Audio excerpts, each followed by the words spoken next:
Good afternoon, y'all. My name is Shannon. Welcome to my channel. So this is part 2 of the chicken quilt. And I wanted to take y'all to how I got where I am right now. This green fabric measures 19 by 31. So I found my centers. Well, the first thing I did, let me back up, was I measured 1 inch all the way around, and I marked it with washable marker so that I would know what my parameters are. Then I found my centers and I marked the center all the way down. Okay, the length, and then the width right here. So I marked all that across. And then I just randomly put my chickens and very few flowers. Now, this couple wound up being the centerpiece because they're joined at the beak. I couldn't get them apart. And their little feeties were cut off. So covered this with flowers. And then I just somewhat randomly picked the chickens by the direction they were facing. And then I had 4 of the blue ones that were cut out. So that anchored my corners. And then I just placed flowers accordingly. You know, I said yesterday, this has the potential of becoming work real quick. So I want it to stay fun. Now, what I have chosen to do is free motion quilt all of my shapes. Now, let me explain. When I was doing this on smaller pieces, 12 by 12, 10 by 10, 8 by 8, whatever, you know, I did a lot of the raw edge applique on those bags I was making. Well, those are small pieces. You put them under your presser foot and you can turn the whole piece. But this puppy is too big.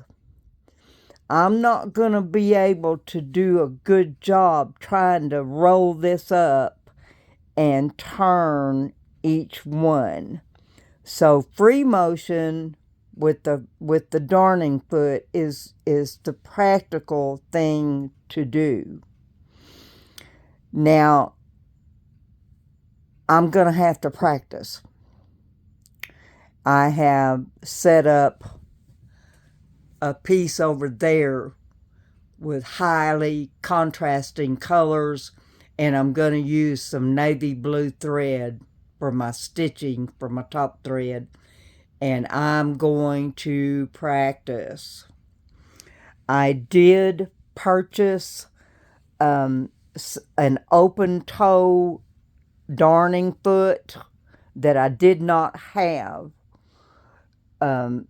because that's going to let me see where my needle is as I go. I'm going to use Queenie because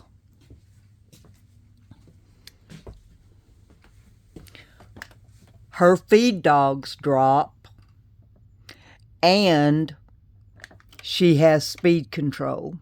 So I can set my speed down here at the absolute bottom and go really slow until I get better at the free motion, and then I can increase my speed, you know, slightly as I get better. But there's going to be a lot of practice before I jump over and start on this. I'm only going to use a straight stitch and, you know, go around. I may do concentric circles. I don't know. But I've also determined that when it comes to quilting this, I said I wanted to follow these lines, and that's probably going to have to be free motion also. We will have to see. But that's further down the road. But I do highly recommend finding the center of your piece, marking everything plainly so that you can see if this is going to wash out anyway, and set your pieces and press them on. These are all stuck.